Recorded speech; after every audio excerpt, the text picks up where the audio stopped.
Welcome back to It's On Me with Jess G, the only podcast where all things Italian and out of bound are discussed.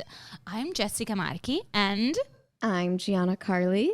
And we're two Italian women that love and celebrate Italian culture. And today we're going to be talking about high school and college or university in Italy, Australia, and America. But first, let's rewind. I am Jessica Marchi. I am an actor, a comedy content creator. I'm also an entrepreneur.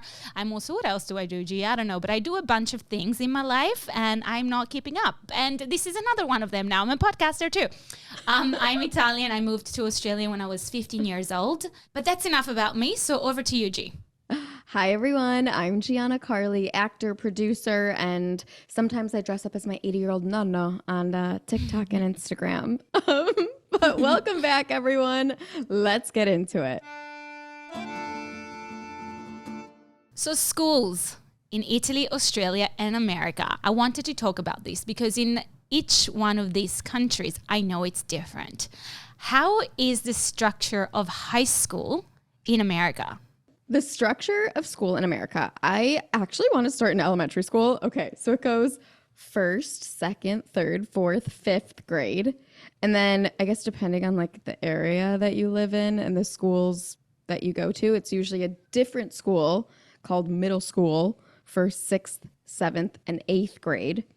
And then after that school, then you go to another school, which is high school. And that's freshman year, sophomore year, junior year, and senior year. And it's 4 years of high school. And then if you choose to go to college, then you go to college or university. Stop. I did not realize it's it's the same as Italy. I didn't know this, but it's very different in Australia. Oh. What's it like in Australia? So before I tell you about Australia, let's just definitely preface that I did not grow up here, okay? So I do what I think, but year 1, year 2, year 3, or year 4, year 5, year 6, year 7, that's primary school. And then you go to high school, which is year 8, year 9, year 10, year 11, and year 12. And then you go to university if you want to. What do they say high school? What's high school? What's the name of it? High school. Oh, high school. Same thing.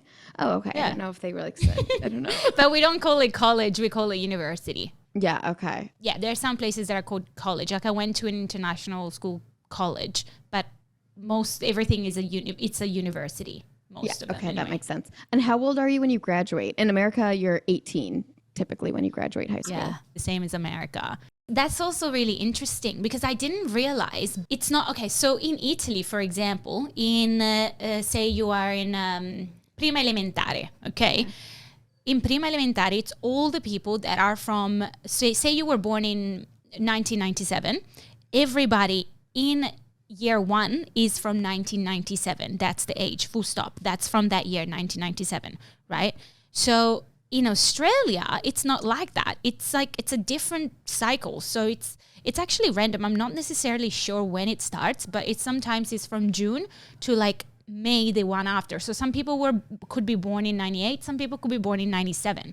And I didn't know this until I came here and they put me in. And there was people that were like a lot younger than me. And I'm like, why are you in the same grade as I am? And in Italy, that doesn't happen. I had no idea Italy was like that because America does what Australia does, where it's like totally messed up. Like I think our cutoff is, oh God, it's like if you are born after, it's like October to October or September to September. It's so strange. See, whereas in Italy, the structure, I didn't even say what the structure in Italy is. It's very similar to America, like elementari, scuole elementari, prima, seconda, terza, quarta, quinta.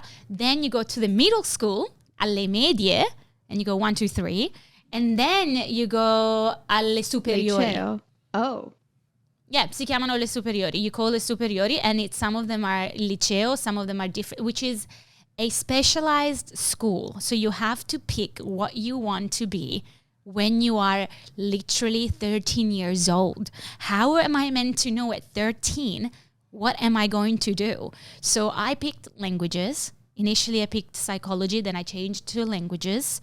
And you can pick whatever it is that you want to do. And then after, when you finish high school, which is 5 years actually, so le superiori, 5 years, not 4 like America. 5, so you finish 18, 19 as well, then you have to go to university, because if you don't, you literally like have, even if you've learned so much about that specific topic of that school that you picked, you still don't have anything in your hands. You don't have a diploma or anything. So you have to go to university to get that, so you can actually go to work and whatever it is you got to do. Wait, what do you mean you don't have like a high school diploma in Italy? No, we don't. I mean, some schools do. Like the school that I did actually gave you something, but it's something that you, like, it doesn't help you in the world. It's not like because you've got that, you're going to get a job. Yeah. You still need to go to university, which is interesting. You don't get anything, but you have to do it. Interesting. Okay, so I knew everything about like having to choose what you want to do when you're 13. You were still in Italy when you were 13. What did you wait, you said you did languages? Did you like that? Like what was your thought process? Okay. I guess because I was like, well, what job am I going to be doing? And I was like, I'll be an interpreter. And so I'll go and learn languages. So I was learning I was learning German, French, Italian, and when, on the 3rd year, I would have picked up Spanish as well. Oh my, that is why Europe in general, I think is so good at their like secondary language structure, whereas America, like we have languages too, and it is required to take a second language, but I feel like Europe is just so much better at incorporating it and teaching it. Very interesting. Okay, do you think from the friends that you had growing up in Italy, did a lot of them like stick to what their major was in high school?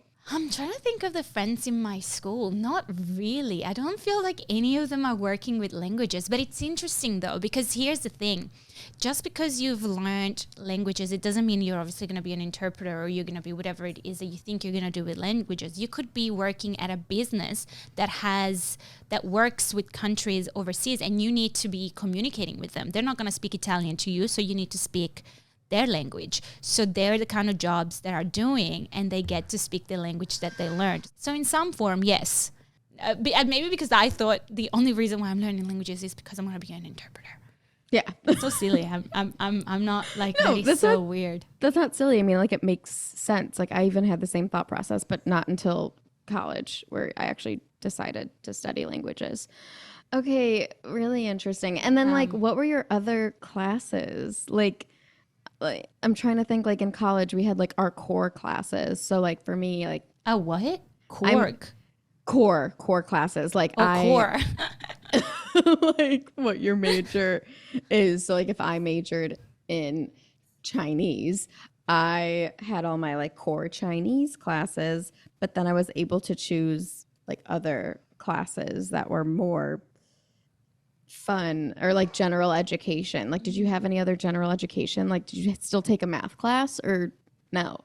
Yeah, in Italy, yeah, very different in Australia, but we're talking high school, right? Yeah. Yeah, high school in Italy. In Italy, we had like we couldn't pick subjects. So it's just what they give you. So maths, geography, history, you got to know the history. That was always there every single time. So from like year 1 to year 5, a whole history of whole Europe. Then do it all over again in middle school. Then do it all over again alle superiori. It's like, how many times do I need to learn about this? I still don't know anything. That's probably why they do it 3 times. But so obviously languages and all of the other subjects as well, like politics we had to learn, technology, some random stuff. Okay, so you still had like your general education classes in Italy. Yeah. Okay. Whereas in Australia, in the last 2 years, so year 11 and 12, which is your senior years, I suppose, that's when you pick your subjects. So in year 11, you pick 6 subjects. You have to pick English. That's compulsory. I did ESL, so English as a second language, because I was only in Australia for a year by that point, or 2 years, whatever. But everybody needs to pick it. So either English standard or English advanced. And then you pick 5 more. So you don't have to do math if you don't want to. And you pick 5, whatever it is that you want to do. And then in year 12, you can drop 1. So you only have 5 subjects. You still need to keep English, I believe. And that's what you bring to the exams, to the final test. And I remember, what did I drop? I dropped music. I was doing music too, and I was singing, and I didn't realize how hard that was because it was all theory of music. And I'm like, I don't want to do this. I don't want to sing for fun. Like, I'm not going to actually get tested on this. That's ridiculous. Yes. But I did do Italian. I took Italian so that my marks would go up. Taking Italian like harder than you think because you actually have to like know all the grammar, or did you find it to be super easy? Okay. No, it was the easiest thing ever. Like, although I got like 95% because I did Italian extension and it was some comprehension thing. And it's like, why is whatever his name was walking down the stairs? What does that represent? I'm like, doesn't represent shit. It just means he's walking down the steps. What the heck? So it was those kind of questions in Italian. Okay. That makes sense. I think this is just my mom problem then, because she took Italian thinking it would be so easy, but just like guess she forgot that she only knew Sicilian, which is insanely different than Italian. And she took it. Yes. She was like, oh, wow. My family speaks a whole other language. This is the wrong class. It's the whole dialect, it's the whole thing. It's the whole thing on its own. Okay, in Italy, don't they go to school on Saturday still? Yeah, we literally go to school on Saturday. Should be illegal. It should literally be illegal. One, why do they do that? Two, when I say that they go to school on Saturday, everyone, that means that you're going to school Monday, Tuesday, Wednesday, Thursday, Friday, Saturday. What was like your time? Like what times? When did you start? When did you end?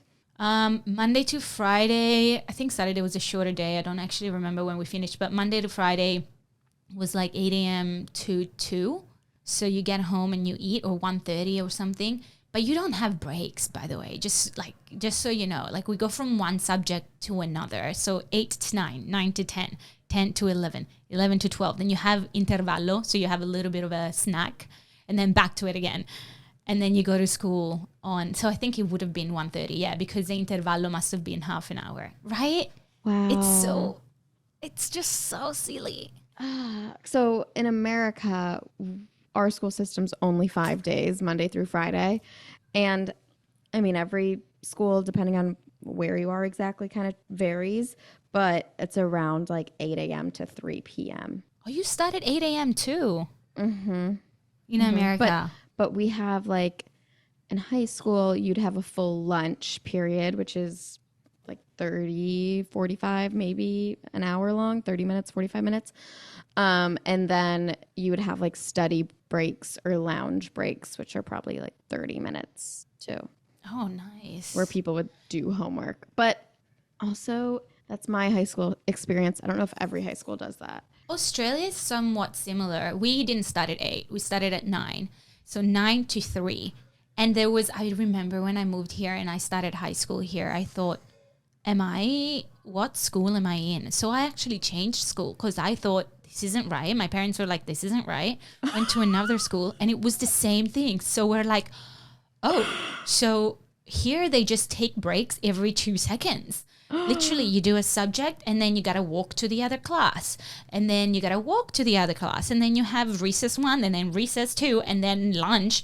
And I remember being like, why are there so many breaks? That is hilarious. You literally moved schools. I moved schools because we were like, this is not a good school. Jess, that's hilarious. Yeah. And then I went to this other one. Bad decision. It was a bad decision because then in that one I was bullied so much in that school. And it's fine. Like, that's a good topic too, is bullies. But one, I'm really sorry that you were bullied in school. Bullies suck. I feel like they're everywhere these days, especially the internet, and especially like high school age is just such a weird time for everyone. Yeah. No one should be making fun of anyone else for any reason whatsoever. It really sucks. It really sucks. But for me personally, it made me stronger. So it worked per se my favor in the sense that all my trauma I'm using in my acting. So hooray for that. Yay for acting. Yay for actors. Woohoo! Thank you for my trauma, guys. I'm using it now.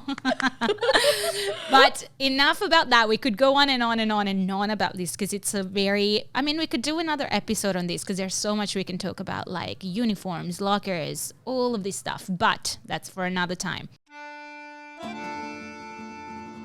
Now it's time for us to hear some interesting stories that Jess and I prepared for you all. So these stories are stories that we either found online or that people wrote into us. And for this episode specifically, we have stories about schools. Jess, would you like to kick us off? Sure. All right, let me bring it up. I've actually asked on my Instagram, so let me see what people said. Joseph says, moving to Australia at 6 was the hardest thing I went through, but look at my life now. And Joseph is an actor and now he is doing amazing things. So I can really relate with him in terms of obviously moving countries. It's not easy. Another one Yay, says, Joseph, we're proud of you. yes, go Joseph. Melissa says, one of the first things somebody asked me when I moved countries and went to a new high school was if I was still a virgin. I was only 15. Oh my God. Ew. But well, that's yuck. not fun. Big yuck. Like, you know what? It's crazy though, because I find at that time, at that age, I don't know about you, but at 15, you think you're sexual. You think that I mean, I remember at 15 thinking, oh, yeah, I'm this and I want a boyfriend and I want this and I want blah, blah, blah. But now I look back, I look at 15 years old now. I'm like, you're so young. Like, to me, it's insane. And I don't know who said that to her, but it's so gross and inappropriate and wrong. Yeah. Completely agree. I also feel like when we say that, we're showing our age and how the older we get, the more we sound like our parents, because literally my mom used to say stuff like that to me, like, you shouldn't be into any of that stuff.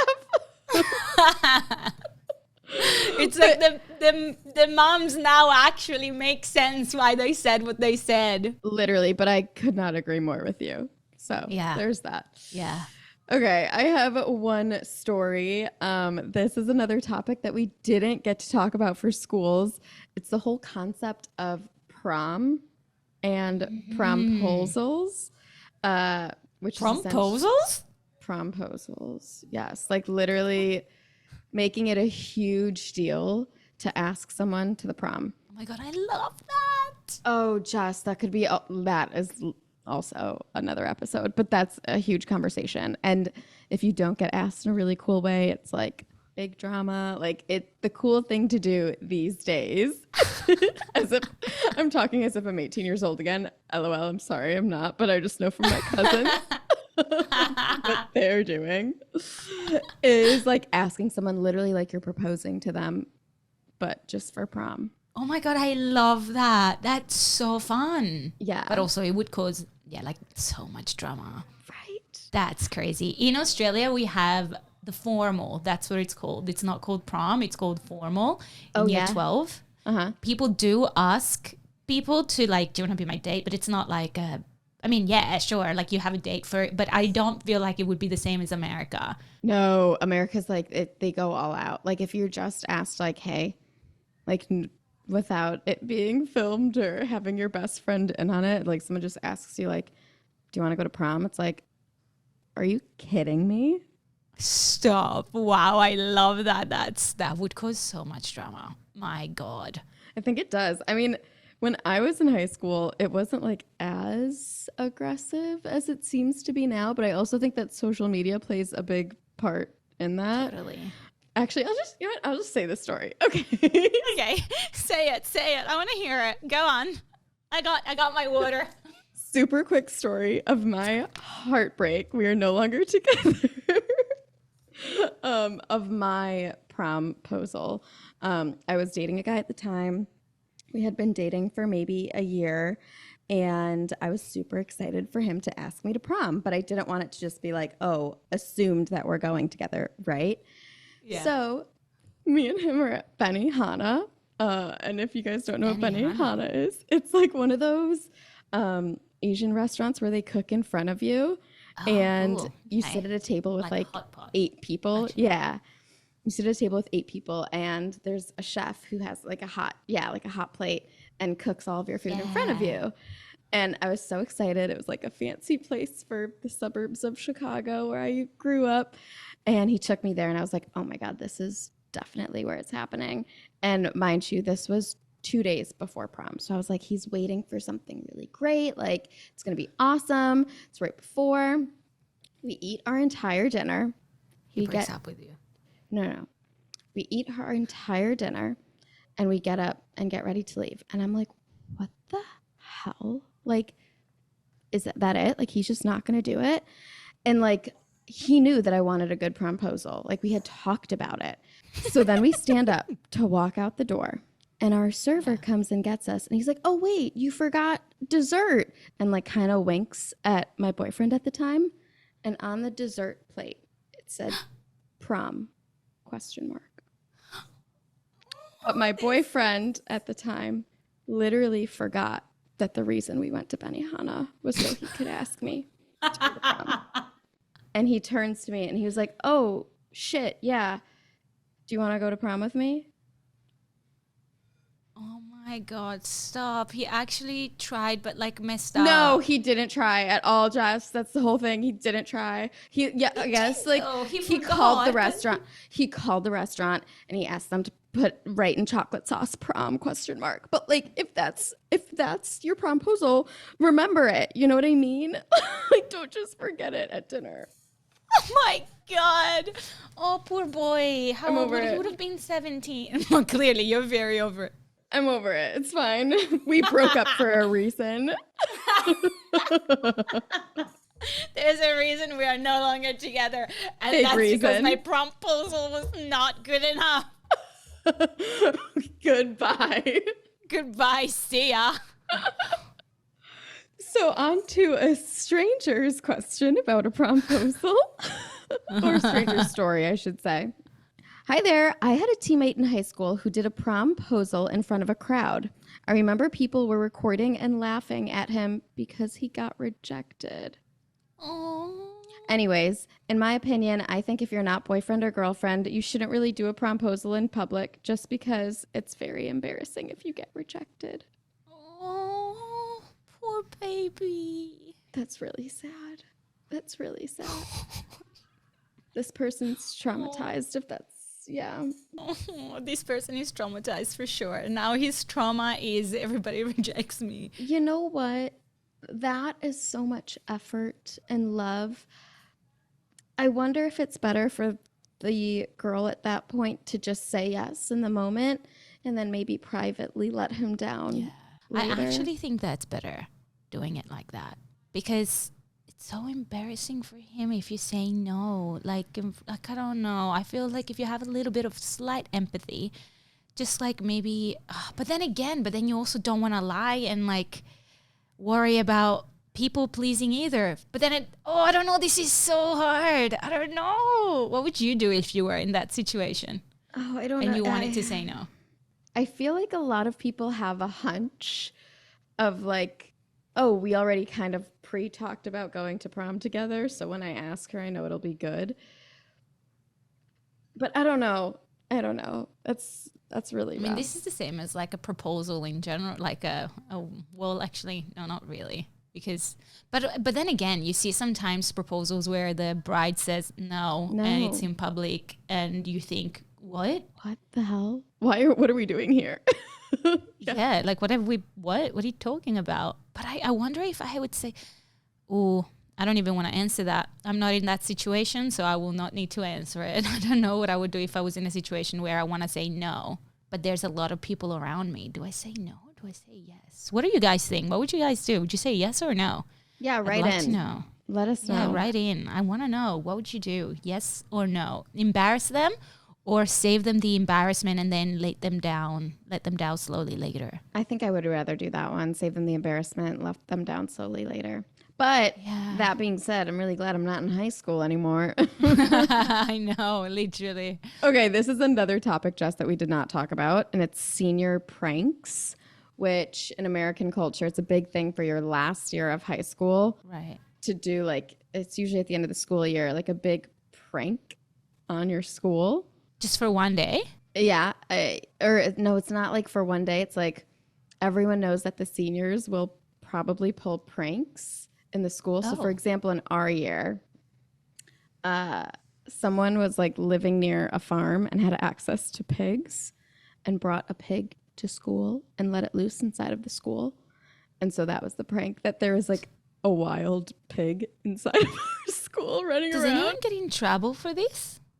Yeah, I think some people do, but other pranks are like, oh, well, it's seniors doing their pranks. Stop. How fun.